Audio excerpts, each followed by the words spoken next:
Basawo ne banyabo nze Alhaji Latif Ssebaggala Sengendo owakawempe mpya oba yagwanyiza ekifo kyo meya kawempe mpya division 226 ku tikiti ya NUP.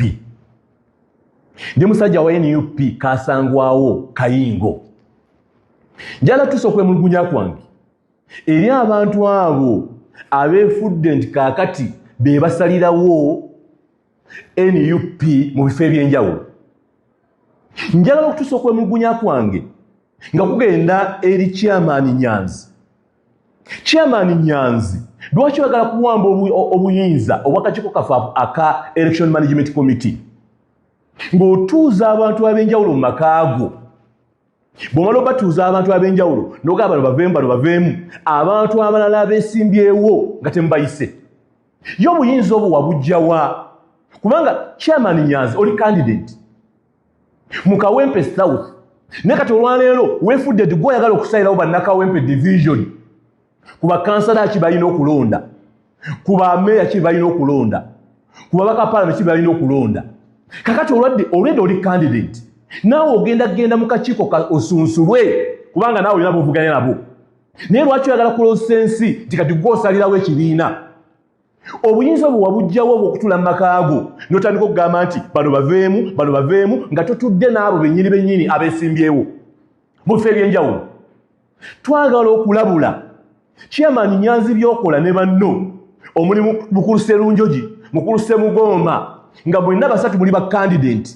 Ogamba nti mugenda kutandika okutiisa bannakawempe, okutiisa abantu abalala bonna abeegwanyisa ebifo.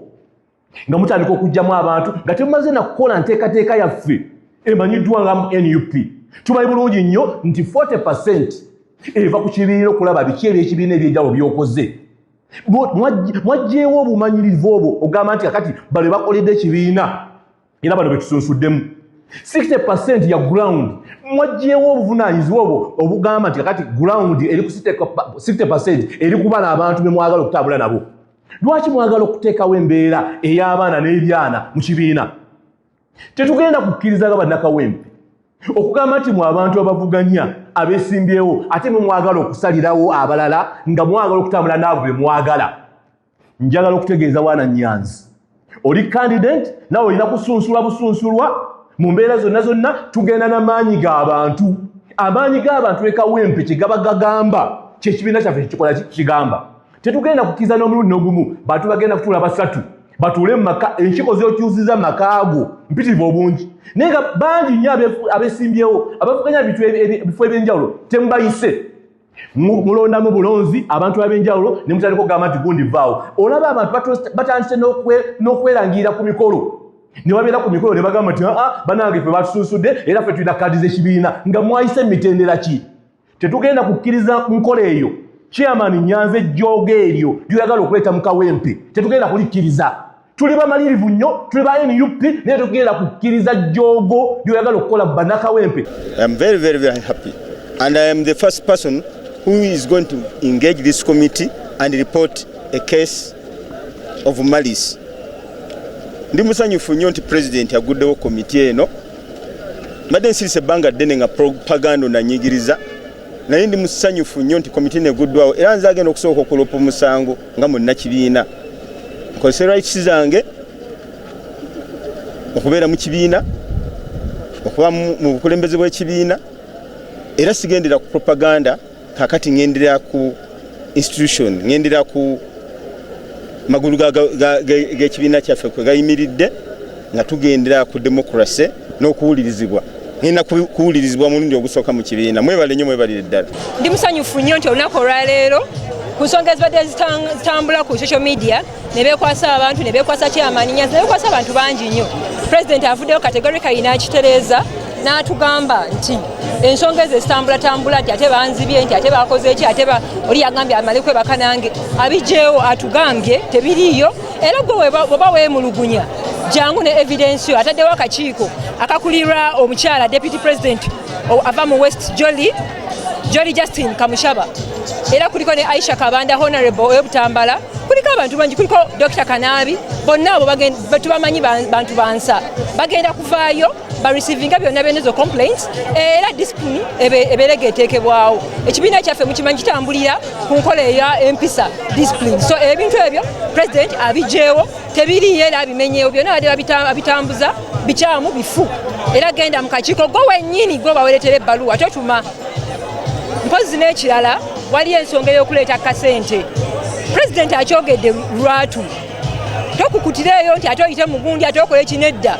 nga baba owulira nti oyagaliza pate jangu obeko kooleeta kuba tetulina ebyo muhozi byagamba tetulina ssente ebyo Museveni byagamba nti tetulina ssente n'olwekyo balina okufa nga bwe basobola abannakibiina ffenna luno lwoya lwa Munyindo eno nyumba yaffe ffe tugiro gyeyongeza tuleeteyo akatemu ke twagala tebakasaze naye gwe bw'oba oyina leeta naddala ffe abakulembeze abaliyo abafuna n'omusaala kitukakatako okubaako kye tuleeta ne tuzza ku pate yaffe ne tulaba nti tufuna transport tufuna amafuta tufuna buli kimu ne bannaffe abatalina posta ate nga tebalungi bafuna posters ne batambuza campaign nga twali tukola trail era muje mu bungi tujja fundinga business eyo omubaka wa Bamunanika constituency addako olunaku lwaleero twebaza president olw'okulambika okwenjawulo okwataddewo okutandikira ddala mu EMC abuulidde nnyo bavubuka bannaffe n'abantu ffenna abeesimbyewo nti wobeera ne complaint ey'enjawulo jangu ku kitebe kwennyini okole ki ogyogereko oba oleete fomu yo ng'owandiise kyensuubira nti nsonga ntuufu nnyo